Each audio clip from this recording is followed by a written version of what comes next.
ఎర్లీగా గుర్తించడం ఎలా అంటే మొట్టమొదటిగా ఇటువంటి సిమ్టమ్స్ స్టార్ట్ అయినప్పుడు, నొప్పితో బాధపడుతున్నప్పుడు, కూర్చొని లేవడానికి కొద్దిపాటి ఇబ్బంది అయినా కానీ కూడా దగ్గర ఉన్న డాక్టర్ని సంప్రదించినట్టయితే ఎక్స్రే చేసి చూస్తారు.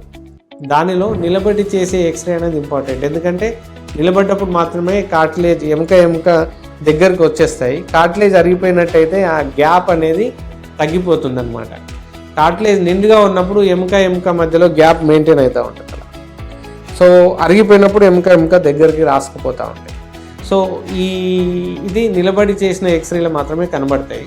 అలాగే ఎర్లీ సైన్స్ ఆఫ్ ఆర్థరైటిస్ కూడా డాక్టర్లు గుర్తించి మనకి తద్వారా ఎక్సర్సైజెస్, మెయిన్గా ఎర్లీగా ఉన్నప్పుడు ఎక్సర్సైజెస్ మాత్రమే ట్రీట్మెంట్గా ఉంటుంది.